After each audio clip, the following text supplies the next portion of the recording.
Impactos del Genius Act y su proyección global, es el título del mismo.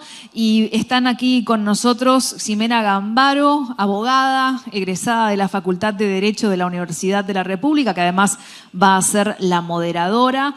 Ricardo Miura, que estuvo más temprano hoy con nosotros, de la ONG Bitcoin Argentina. Max Carjusa, licenciado en Ciencias de la Computación, de Money on Chain. Y estamos esperando a ver si llega Pablo Zaneta, el doctor Pablo Zaneta, que también estuvo formando parte de un panel más temprano. Bueno, buenas tardes para todos. En primer lugar, agradecer la invitación de poder acompañarnos en una nueva edición de Blockchain Summit. Agradezco a Ignacio, a Marcelo por la organización, como siempre, de primer nivel. Y bueno, nosotros tenemos el panel de stablecoins. Y nuestro panel va a estar enfocado en lo que son las repercusiones que ha tenido en los últimos días de la aprobación de la Genius Act. Como muchos saben, el pasado 18 de julio el Congreso de los Estados Unidos aprobó la Genius Act, que vendría a ser como el primer marco regulatorio federal que tiene por fin regular la emisión de stablecoins. Claramente esto marca como un antes y un después en el ecosistema de las stablecoins. Y bueno, la particularidad también que tiene es que las stablecoins que se vayan a emitir van a tener que estar respaldadas uno a uno, ¿no? Ya sea con el dólar o con letras del Tesoro del Gobierno de Estados Unidos a corto plazo. Y entre otras cosas, se prevé también el pago de no intereses respecto de los tenedores. Entonces, en base a todo este contexto revolucionario que tenemos, ¿qué tal, Pablo? Enhorabuena que puedas acompañarnos. Es que le pregunto a los panelistas, en primer lugar, bueno, ¿cuáles entienden ustedes que serían las principales repercusiones o impactos que tendría la Genius Act a nivel global? Es decir, podemos hablar de evolución vista desde el ecosistema cripto, del sistema financiero, no sé, los escuchamos. Sí, agarro yo para que tomes un poco de aire que venís corriendo.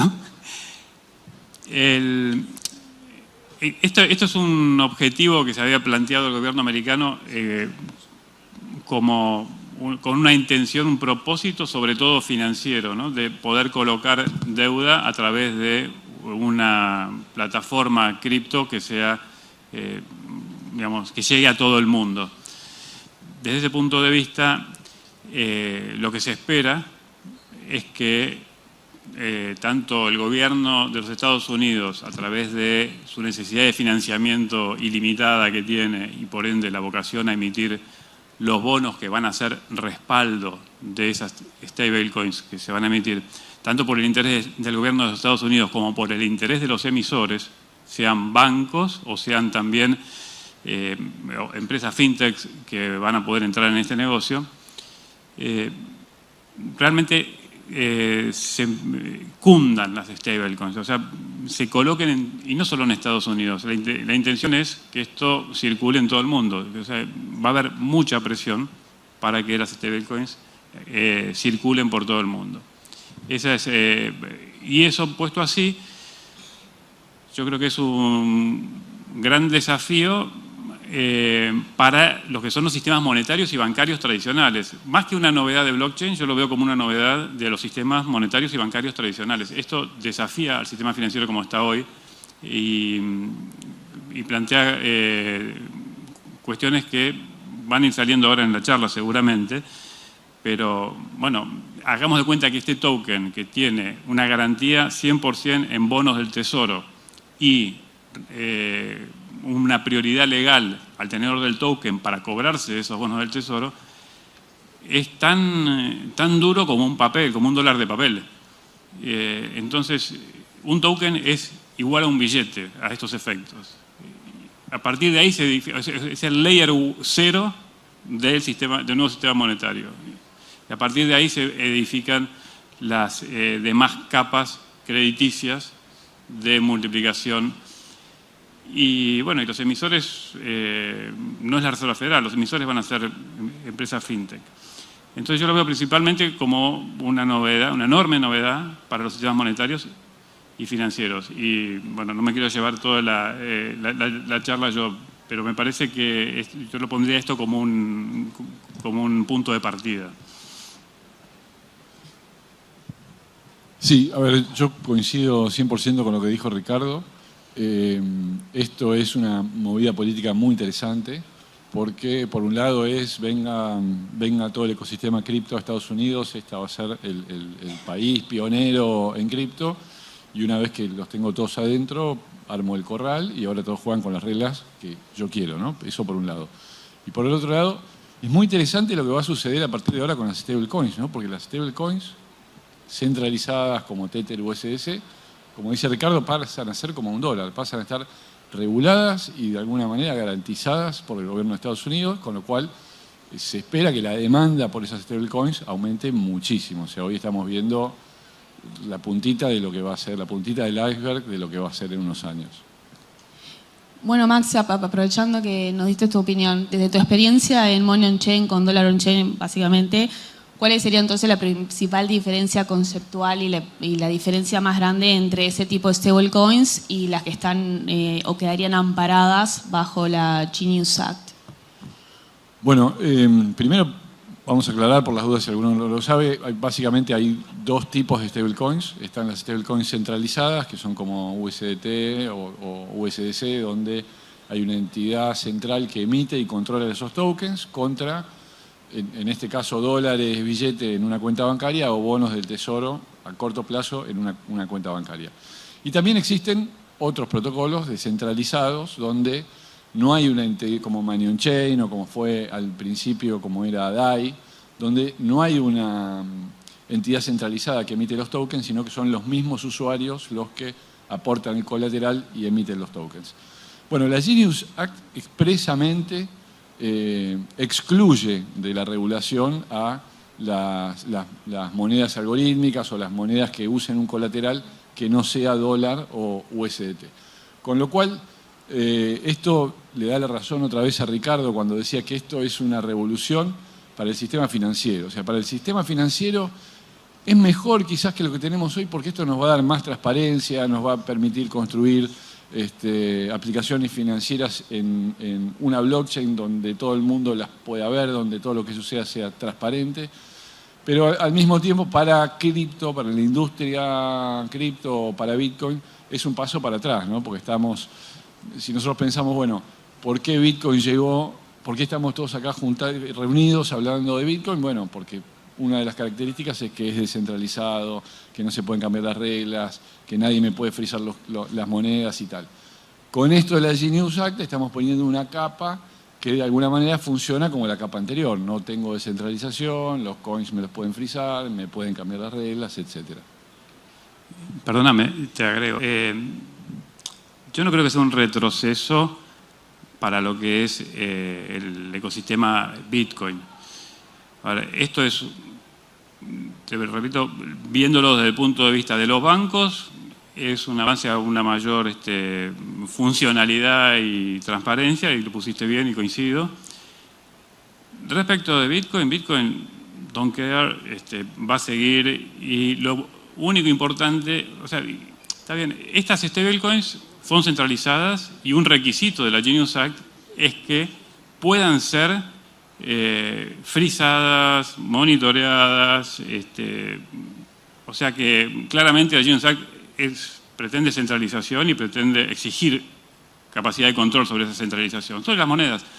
Ahora, en la medida que eso no conlleve limitar los derechos de las personas a acceder al único dinero digital libre y anónimo que existe y que va a existir, que es Bitcoin, enhorabuena. O sea que estamos mejor con eso que con el sistema bancario tradicional. Pero necesitamos lo otro. En un sistema digital como el que vivimos hoy en día, es inconcebible la privacidad financiera si no es con Bitcoin. Bitcoin va a seguir existiendo, el tema es que los gobiernos no se pongan agresivos con las personas y con las empresas cuando usan Bitcoin. Entonces, no está mal, que a mi criterio, no lo veo como un retroceso, como mencionabas, el hecho de que avance esto, como tampoco lo vería el hecho de que avance una CBDC en algún lado o en todos lados. ¿No? Siempre que se mantenga el derecho a mantenerse en la vía alternativa privada, yo creo que estamos bien y eso es lo que hay que defender. Sí, coincido que para Bitcoin no es malo, quizás para la soberanía financiera de las personas. Digo, la Genius Act no es el mundo ideal o no es la regulación ideal que me hubiera gustado, es mucho mejor que lo que teníamos hoy, sin duda, pero digamos que dista un poco de ser el ideal. Sí, totalmente. Otra de las particularidades que yo quería resaltar es que, por ejemplo, la Genius Act prohíbe el pago de intereses a sus tenedores, ¿no? Nada menor. Entonces, a ese respecto, por ejemplo, Pablo, ¿qué consideraciones nos podrías hacer? Bueno, buenas tardes a todos. Ese es un concepto diametralmente opuesto a la esencia del sistema financiero que tenemos hoy, ¿verdad? O sea, básicamente el dinero es la fiducia, es una cadena de confianza que en cascada multiplica la base monetaria, como decía Ricardo, y que presenta riesgos grandes en casos de abuso por los que están más cerca de la oficina. Bueno, el sistema de producción de dinero hay gente que está más cerca. La inflación tiene un efecto delay, hay gente que no lo sufre. Y bueno, cuando esa gente abusa o indirectamente hace lo que se llama shadow banking, ¿verdad? Invierte indirectamente a través de alguna entidad público-privada en actividades como real estate que no le están permitidos. Pasa lo que pasó en el 2008. La cadena de crédito colapsa en reversa como un dominó y el sistema financiero colapsa entero y ahí hay que materializar el crédito. ¿Cómo se materializa el crédito? Emitiendo, ¿verdad? La gestión del riesgo que permite, equilibrar la actividad real de la sociedad con el apetito por comisiones de los intermediarios. Si se quiebra, dicho en criollo, la plata tiene que aparecer. Y eso cataliza la inflación. Entonces, en mi concepto, yo quiero ver cómo hacen. Realmente es muy importante la ley, ¿verdad? Pero entiendo como una contradicción que vaya contra el concepto mismo del dinero del fiduciario. Sí, totalmente. Entonces, bueno, hablando de riesgos, ¿no? Además de eso, ¿qué riesgos entienden que podrían venir aparejados a través de la Genius Act? Yo, en mi opinión, sin perjuicio, comparto lo que han dicho los compañeros, tiene la impronta de esta administración, ¿verdad?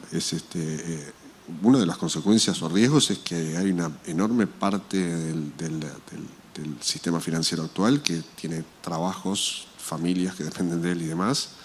Bueno, básicamente puede ser borrado un plumazo, ¿verdad? SWIFT, no sé qué sentido tiene ya, porque hoy en día tenemos un sistema en el cual la orden de pago va por un carril y la información de cumplimiento también, eso es muy importante, y por otro lado va a ir el valor. Bueno, ahora va a ir todo junto. ¿De qué manera? ¿Cómo juega la Ley General de Protección de Datos de la Unión Europea?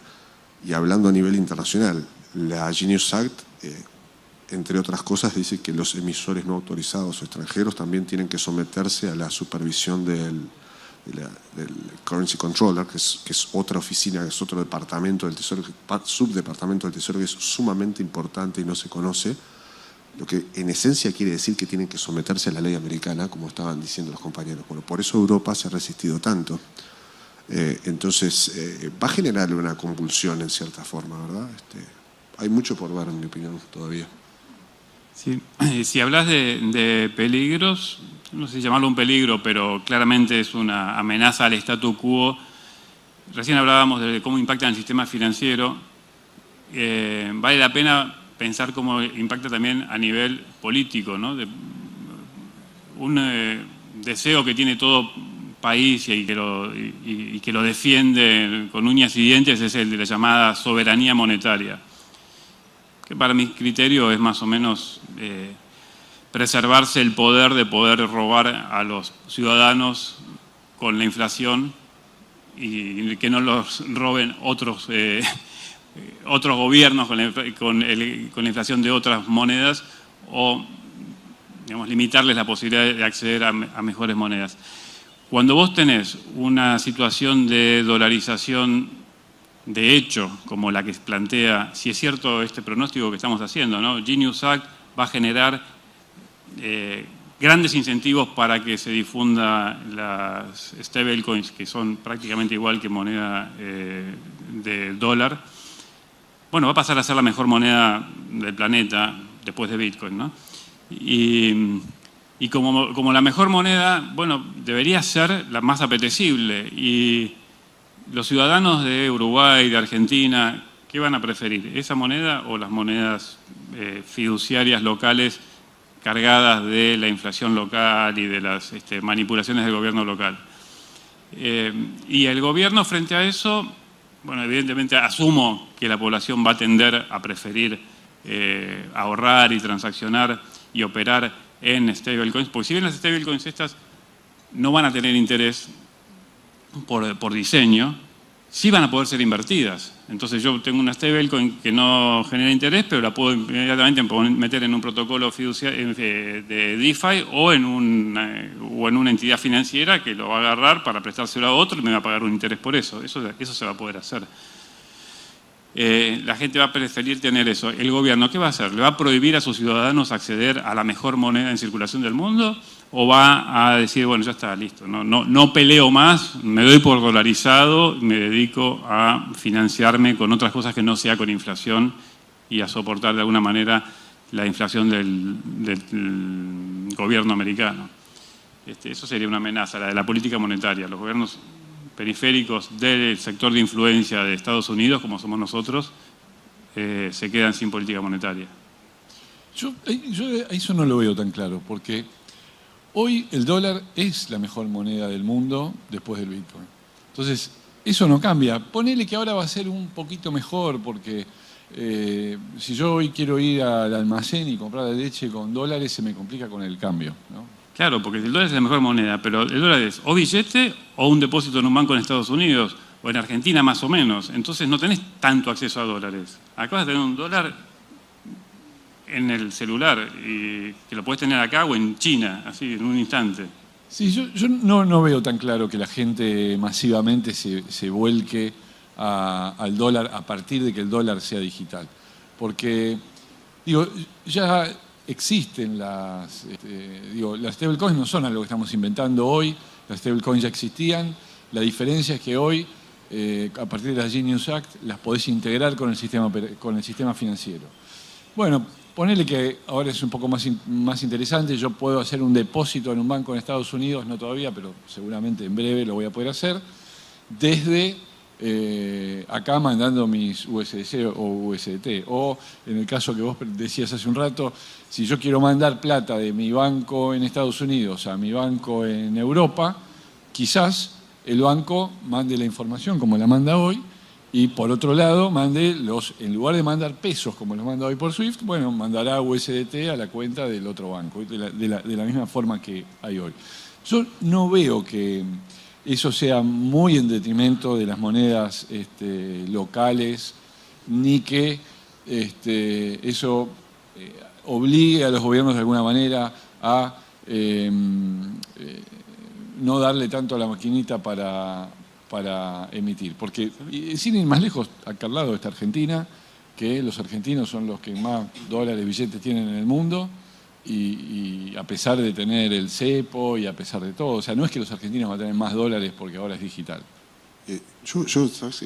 Maxi, de eso que estás comentando, quisiera, y de lo que comentaba Ricardo, también hay dos puntos que trataron que son muy importantes. Ricardo hablaba de China a la pasada. China tiene una montaña literalmente de bonos de tesoro de Estados Unidos, lo que le permite dampear el valor en el mercado internacional de divisas del dólar americano cuando quiera. Yo creo que esto también, el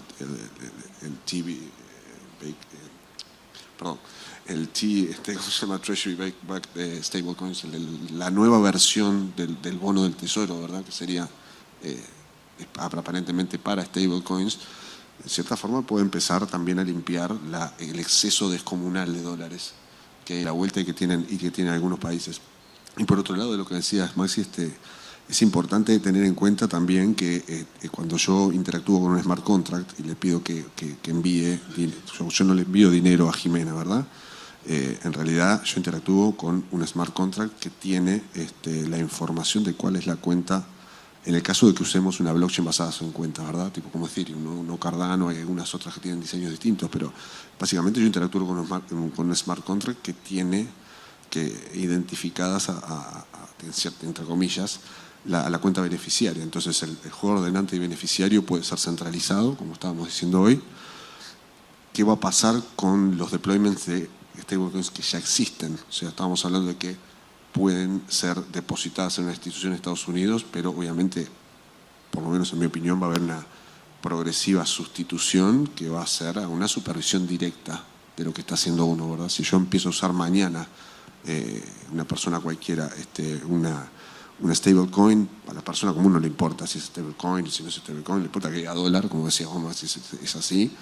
A nosotros nos sigue importando más Bitcoin, pero bueno, es así, pero no vas a ver que necesariamente la sustitución de la que hablábamos hoy importa que el de contract deployer, que va a ser el gobierno de Estados Unidos, yo supongo que lo van a hacer de esa manera, no le van a liberar, es más, no pueden liberarle a un privado semejante supervisión de la actividad digamos, diaria de una persona. Bueno, es un gobierno que va a su vez a adquirir un activo enorme, que es una inmensa cantidad de datos directos nacionales de otro país, como planteaba Ricardo, ¿no? Entonces, es un escenario agitado, interesantísimo, pero agitado.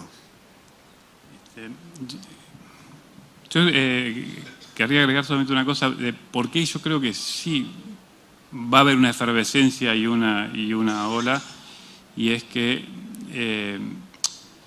hoy existen las stablecoins, USDT se ha multiplicado muchísimo, la capitalización es enorme, pero no hay, el único motivado en que esto funcione es Tether y los desarrolladores, pocos de los productos en los cuales corre USDT. Ahora vas a tener los más grandes bancos del mundo y el gobierno americano interesadísimos. ¿Por qué interesadísimos? Porque el gobierno americano quiere meter deuda, colocar deuda, y la quiere colocar en el mundo, no la quiere colocar en Estados Unidos porque en Estados Unidos le genera inflación, la quiere colocar acá. Quiere colocar deuda.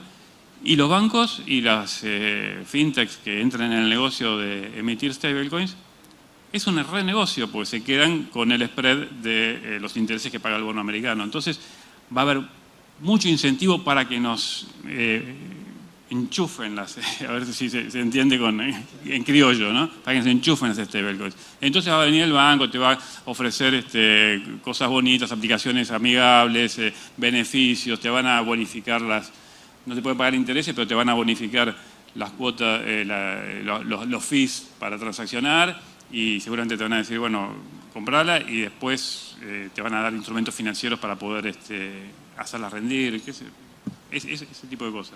Y en ese sentido, capaz que se podría pensar que, bueno, es lo que tú manifiestas como incentivo, sea la contracara de que respecto de otras stablecoins se esté estimulando el no uso, ¿no? O como haya una falta de utilización. En ese sentido, ¿vos creés que sea posible considerarlo como uno de los efectos que podría tener este Genius Act? Porque como tú estabas comentando, nos estarían quisiendo enchufar constantemente, como que el consumidor financiero termina optando por una stablecoin en el marco de una Genius Act y no quizás otra. Puede ser. La ley plantea dos tipos de stablecoins permitidas. Las que son full compliant con todo lo que requiere Estados Unidos, o sea, que tengan reservas en bonos del Tesoro y KYC y control de las transacciones. Esas son efectivos, tienen toda la protección legal. Y las otras admitidas también son las que, sin cumplir con eso, son emitidas en el exterior, o sea, no en Estados Unidos, no se pueden emitir en Estados Unidos, pero se pueden emitir en cualquier lugar del mundo, y no son prohibidas de utilizar en Estados Unidos, en la medida que tengan el feature de poder ser controladas, o sea, que puedan cumplir con las órdenes de la OFC cuando mandan bloquear una transacción. Bueno, si es compliant con eso, se pueden comercializar en Estados Unidos, y que sería el caso de USDT hoy, ¿no es cierto?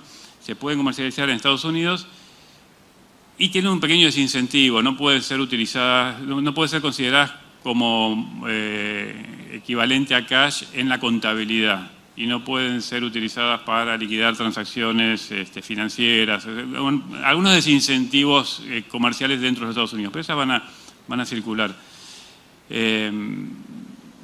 Sí, va a haber más incentivos en que exploten las otras, pero posiblemente siga habiendo espacio para el USDT que conocemos todavía y que pueda tener, ¿cuál es la gran diferencia? USDT tiene como respaldo gran parte en bonos, pero también tiene respaldo en Bitcoin, también tiene respaldo en los propios negocios que pueda tener Tether, ¿no? Sí, por supuesto. Bueno, como nos han escuchado hablar, hay muchas críticas en torno a esta regulación, sobre todo la han habido en lo que es el marco de la elaboración de lo que fue la Genius Act, y entre las principales críticas se ha enfocado la de una supuesta falta de protección al consumidor y al sistema financiero en caso de insolvencia de un emisor de una stablecoin. ¿Qué opinión tienen ustedes sobre eso? ¿Comparten esta afirmación o creen que no? Por el contrario, con la Genius Act se han tomado ciertas salvaguardas al respecto. Jimena, gracias por la pregunta. Intervengo en un momento. En el fondo, lo que está acá es el monopolio en la producción de dinero. Ese es el concepto que está atrás de la idea de tener un fiduciario que nadie elige cada 5 años. O sea, en eso se basa todo. Entonces, si bien esto ayorna la forma en que el dinero se transmite o se multiplica, la idea de base persiste. Lo que quiere decir que si esto no se forma si no se utiliza de una manera inclusiva, bueno, yo creo que va a absorber, va a permitir un montón más de actividad en medida que bajen los costos absurdos. Para los que no conocen, por ejemplo, todas las comunicaciones SWIFT del mundo pasan por Bruselas y Dallas. Son 2 cuellos de botella, es carísimo el sistema, es lento. A veces pasan meses sin que se logre lo que se llama Finality Settlement. Y eso también permea la sociedad, ¿verdad? O sea que en medida que lo abran a la gente va a ser útil a la sociedad y por defecto en cierta medida va a pasar. Pero la idea de fondo sigue siendo la misma. Entonces, yo quiero ver para creer, ¿verdad? En definitiva, estoy a la expectativa de ver si esto simplemente se usa para reimponer la misma estructura de control, en cuyo caso, bueno, después hablaremos de cómo nos preparemos acá, o si realmente la intención es descentralizar dentro de la medida posible el monopolio, o sea, desmonopolizar la producción de dinero y en la misma medida gestionar el riesgo para que la gente pueda hacer más. Y dejemos de una vez por todas el sistema que aplasta generaciones en forma sistemática. Ahora, a lo que decís de la protección del ahorrista, digamos, la ley pone un especial énfasis en protegerlo a través de exigirle, bueno, el 100% de reservas y darle al tenedor del token prioridad absoluta como acreedor privilegiado sobre esas reservas. Así que se supone que está 100% protegido, salvo que en una actividad delictiva alguien haya manoteado las reservas antes. Pero todos los sistemas de control legales y los sellitos de calidad y los controles de auditoría que exige la ley están justamente para que esas reservas estén. Claro, pasa que las reservas no dejan de ser bonos del Tesoro de los Estados Unidos, que son inflacionarios porque el gasto público de los Estados Unidos va a seguir creciendo y vamos a seguir financiándolo nosotros. Pero bueno, ¿qué querés? ¿Financiar el gasto de los Estados Unidos o querés financiar el gasto de tu propio gobierno? ¿Cuál te roba más vía inflación? No sé, ya eso. Yo quiero contar una cortita. A mí siempre me llama la atención cuando usan la palabra proteger. Porque a veces pienso que la usan como diciéndote te voy a cuidar y a veces pienso que están protegiendo que las cosas no se salgan de corral. ¿Qué es exactamente lo que se está protegiendo, no? Bueno, yo creo que la Genius Act da un paso muy grande en la protección del consumidor. Y hasta hace 15 días, si mi hermana me preguntaba, che, ¿te parece bien que guarde mi plata en Tether? Y yo le diría no. O sea, Tether es una empresa confiable. Paolo Ordoño ha estado acá hace un montón de años y han cumplido siempre todos sus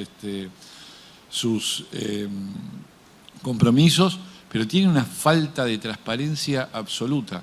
Bueno, a partir de la Genius Act, como dice Ricardo, tenés el sellito de calidad de los reguladores americanos que te están diciendo tenemos todo un sistema de compliance montado sobre esto y te podemos asegurar que la plata atrás de la stablecoin está. Con lo cual pone a las stablecoin como hablábamos al principio, ¿no? Te las equipara con el dólar. O sea, ya hoy a partir de esto tener una stablecoin es casi tan seguro como tener un dólar billete en el bolsillo. Es decir, vas a tener mejor respaldo con una stablecoin que con un depósito en el JP Morgan. JP Morgan puede tener una corrida y tiene garantía de depósitos hasta $100.000. Vos podés tener 10 millones de dólares en una stablecoin con esta auditoría y verificación y no estás expuesto a esa corrida. Hasta el punto que uno podría pensar que puede haber un DPEG donde estas stablecoins certificadas puedan valer más que lo que vale $1 depositado en el sistema financiero. ¿Por qué no? O sea que en un principio habríamos cumplido con la salvaguarda sin perjuicio de que yo comparto la opinión de Pablo de ver para creer y ver en la práctica cómo nos lleva. Estuvimos hablando mucho de las repercusiones a nivel global que ha tenido la sanción de esta Genius Act. Ahora, yéndonos a América Latina, centrándonos en lo que es Argentina y Uruguay, es donde en un primer lugar te pregunto a ti, Ricardo, como operador jurídico argentino, ¿cuál crees que sea el camino que deba adoptar Argentina frente a este gran impacto y en ese trayecto de poder subirse a la ola, cuáles serían los principales desafíos desde el otro lado del charco? Argentina al día de hoy todavía tiene prohibido a los bancos y a los proveedores de servicios de pago acercarse, tocar, mirar con cariño cualquier cosa que sea cripto. Prohibido absoluto.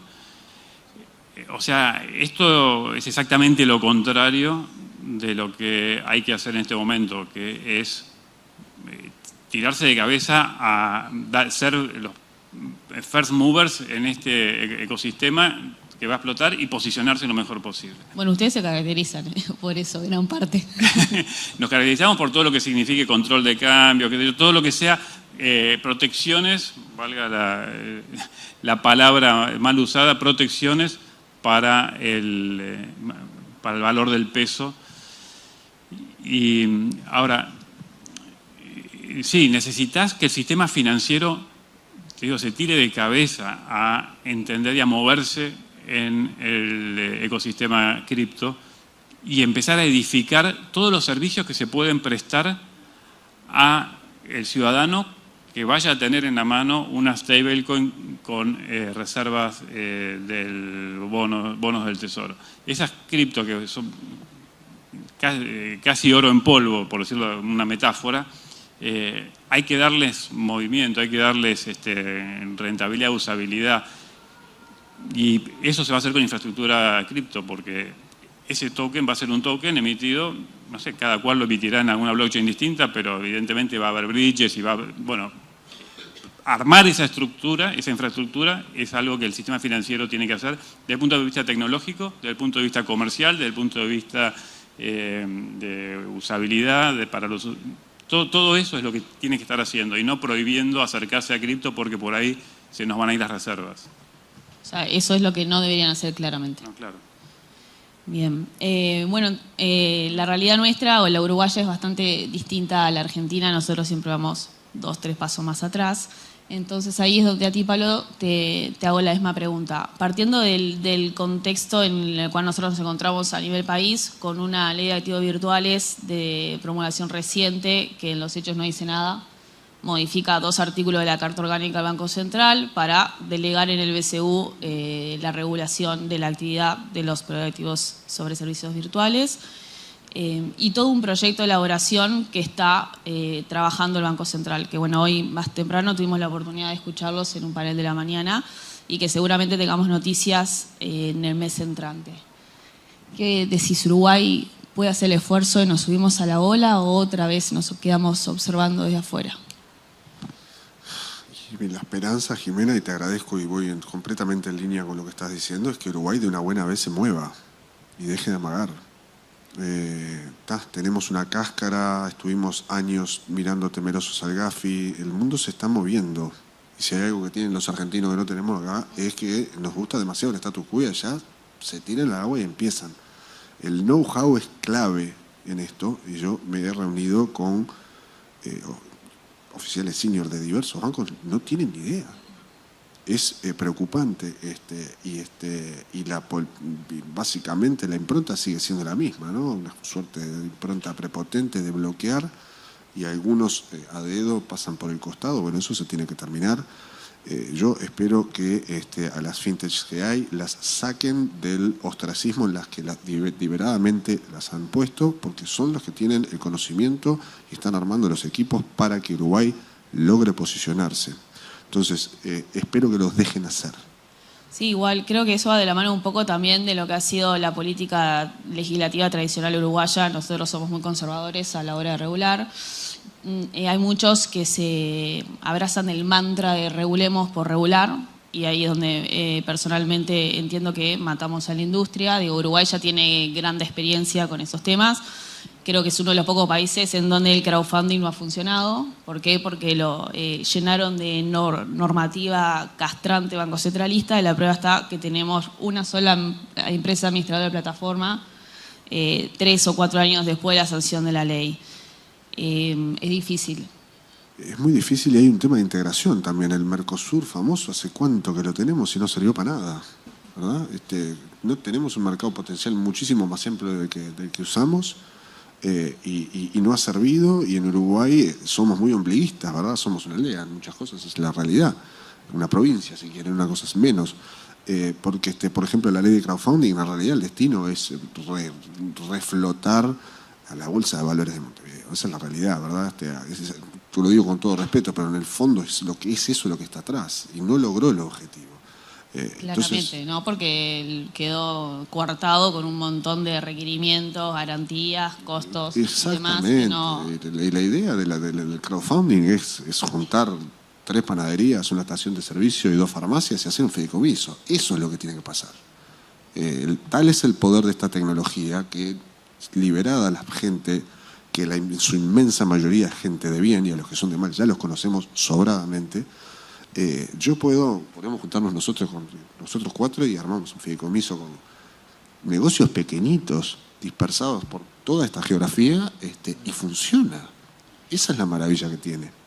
Igual déjame agregarte una cosita, que es que si los gobiernos, los bancos centrales, el de Uruguay, el de Argentina, no se despiertan y no hacen el clic y no preparan la infraestructura financiera existente a operar con la ola de stablecoins que se viene, no importa, la ola va a venir igual, la infraestructura se va a generar igual, porque se va a generar a nivel privado, descentralizado en el peor de los casos, peor no, en el mejor de los casos, digo, pero si las empresas centralizadas no tienen cabida en una regulación adecuada, van a aparecer las plataformas descentralizadas por las cuales el ciudadano que tiene una stablecoin, que es su mejor moneda, bueno, verá cómo la invierte, y le van a aparecer opciones para poder invertirla, para poder transferirla, para poder cambiarla por otra.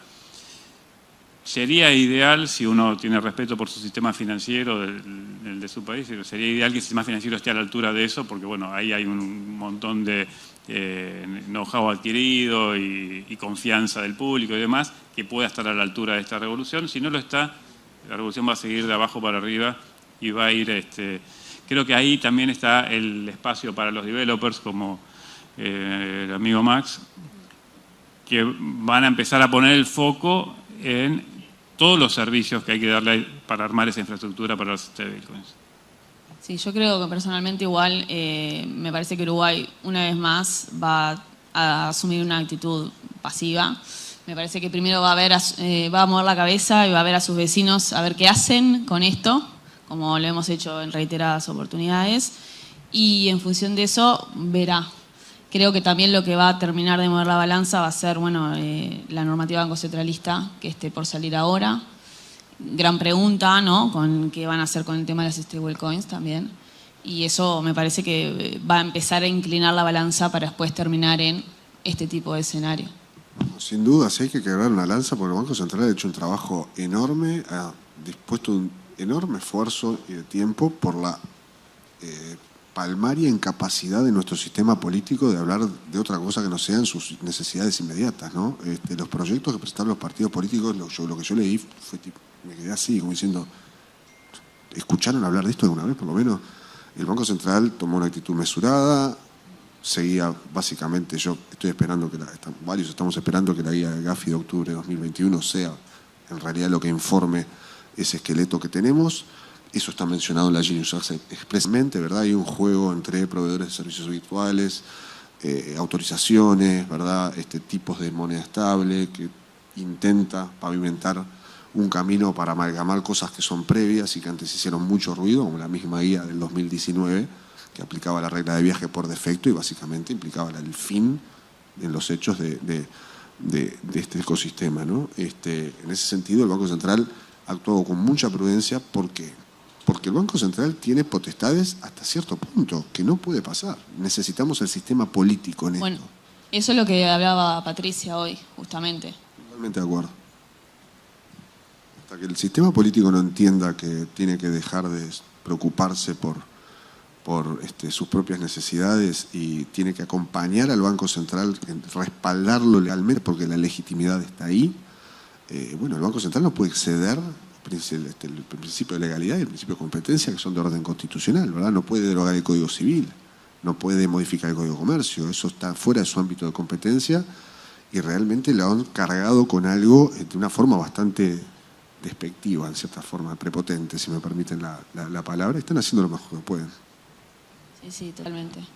Bueno, quiero agradecerles a nuestros panelistas, a Pablo, Max y Ricardo, por acompañarnos y por mostrarnos todas sus ideas.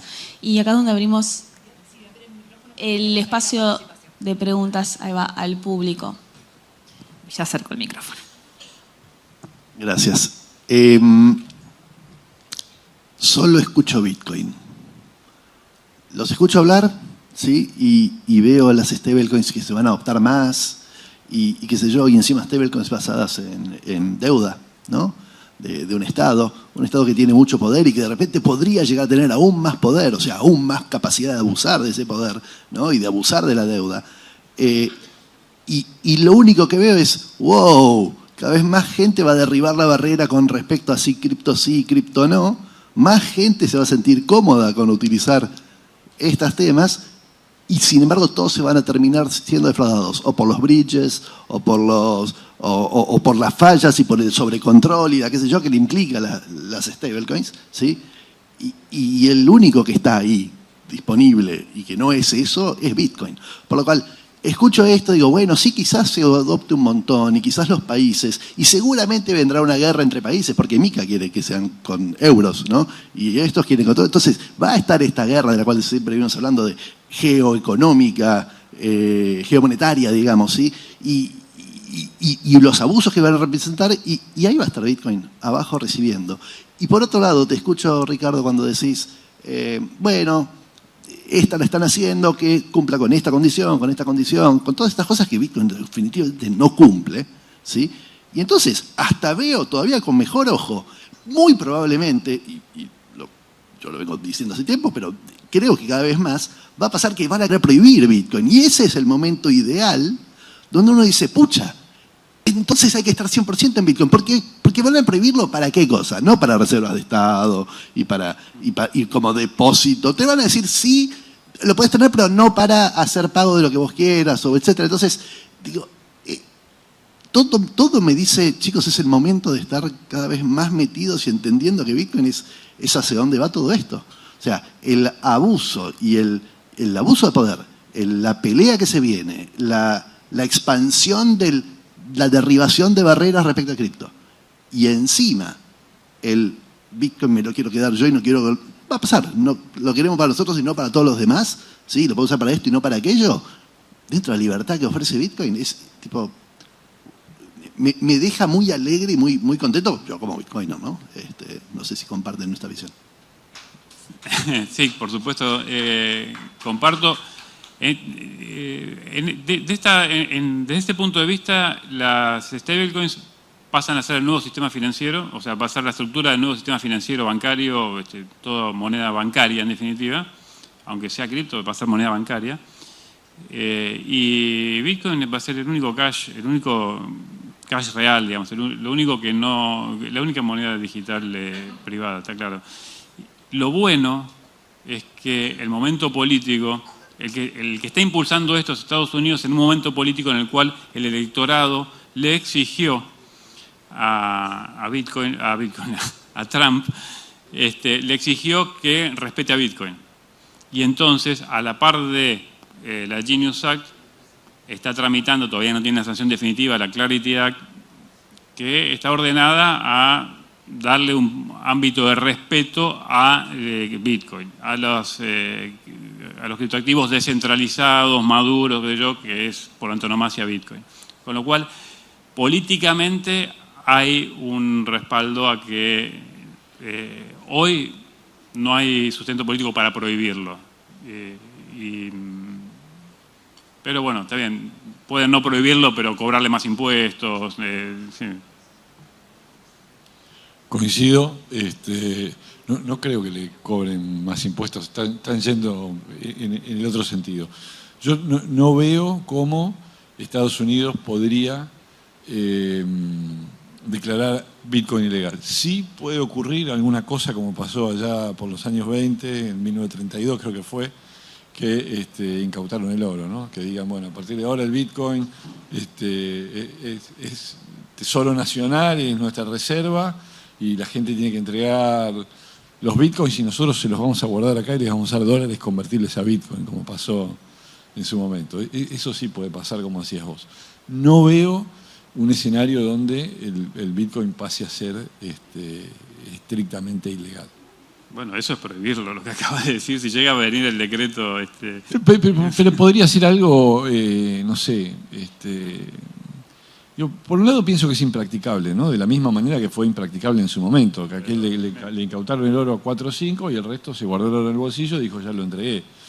Con lo cual, y aún si existiera que creo que es imposible, ¿no? Pero o muy poco probable que eso suceda, pero aún si eso sucediera, sería una cosa temporal, o sea, no se puede frenar.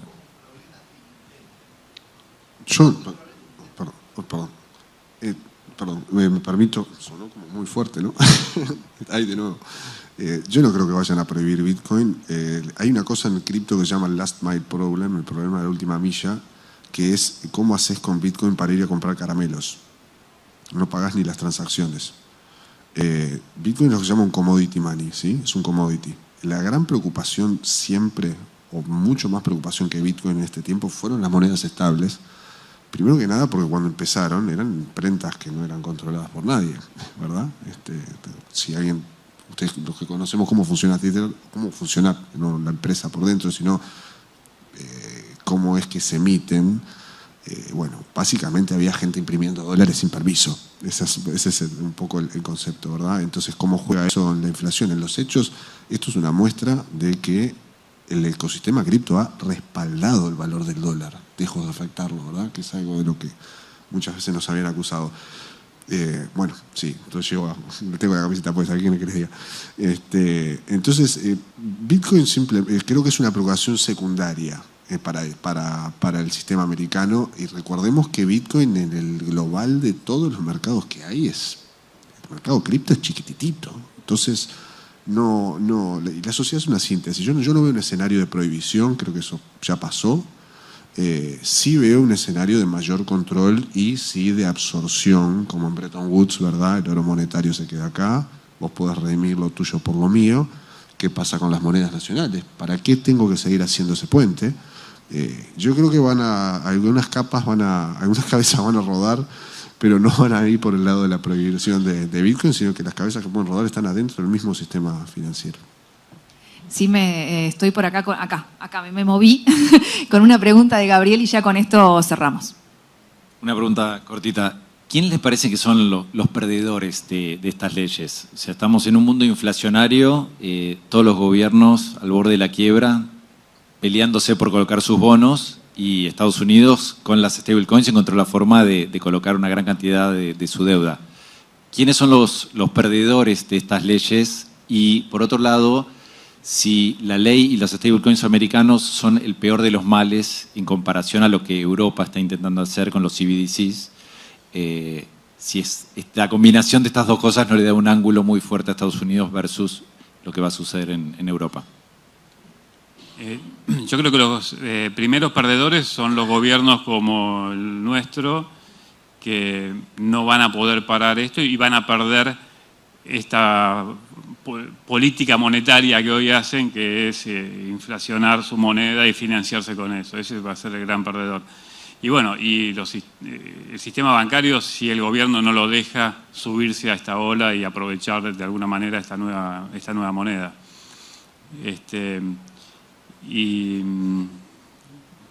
¿Cómo es? CBDCs europeos versus stablecoins americanas. Bueno, van a terminar siendo, a mi juicio, va a terminar siendo más o menos lo mismo. Y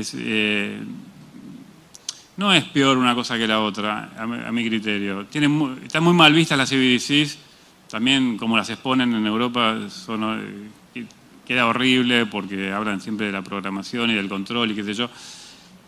Al final termina siendo más o menos lo mismo y lo único importante es que vos como ciudadano tengas la posibilidad de seguir tu vida por una vía privada.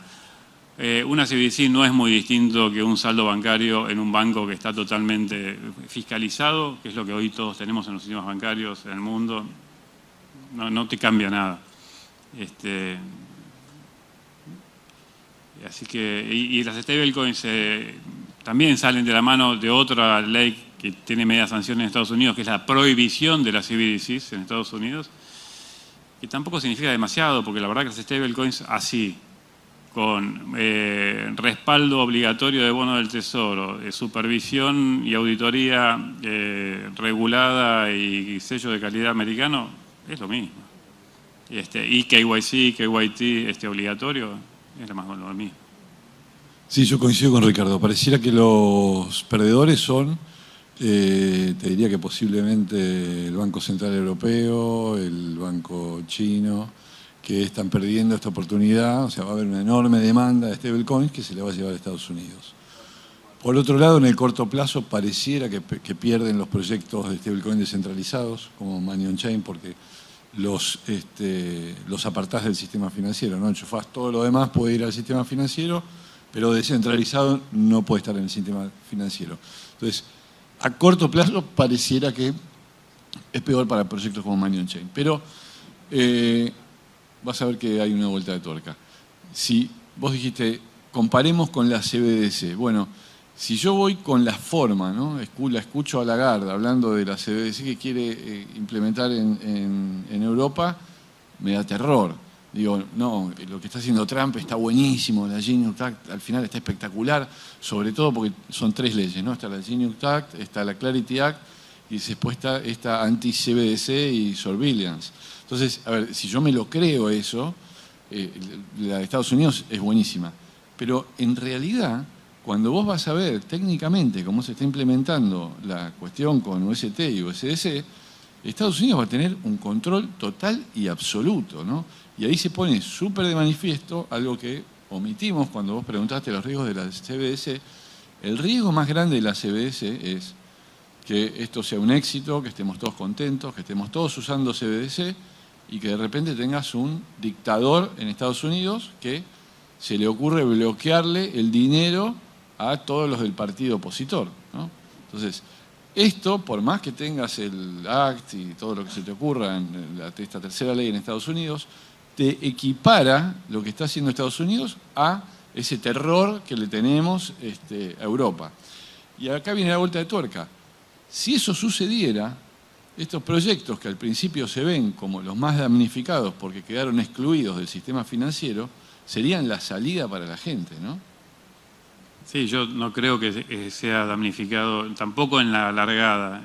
Un proyecto como el DOC, que es una stablecoin descentralizada, yo creo que va a tener una gran oportunidad porque si bien no se va a integrar al sistema financiero BIP, digamos, oficial, se va a integrar perfectamente a toda la infraestructura de DeFi que va a ir desarrollándose también para las stablecoins, salvo que las stablecoins que empiecen a circular y a emitir la Morgan Coin o la Chase Manhattan Coin, la saquen todas en blockchains propietario y que sean incompatibles con cualquier otro, pero me parece que no tendría sentido. Creo que todo va a terminar corriendo más o menos sobre Ethereum y va a ser más o menos compatible con todo.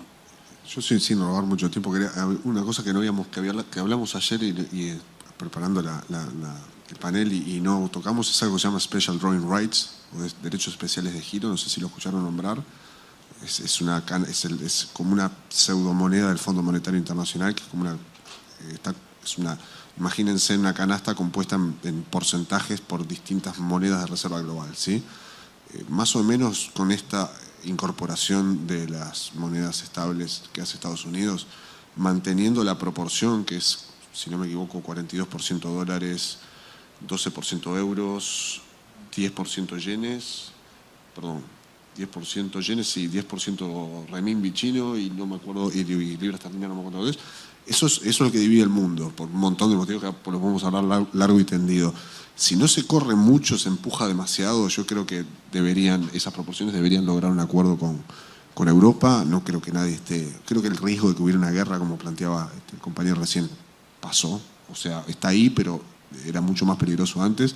Y sobre lo segundo que preguntaba Gabriel, que quién debería estar más con miedo, bueno, hay una frase del Indio Solari que dice: nuestro amo juega al esclavo. Son los que están adentro del mismo sistema financiero los que tendrían que estar mirando con mucho cuidado y siguiendo lo que implica la Genius Act. Muy bien, cerramos entonces, Ximena. Muchísimas gracias a Ricardo, a Max, a Pablo, a Ximena por la moderación, tremendo panel, y gracias por contestar también las preguntas porque se vuelve un espacio mucho más nutritivo.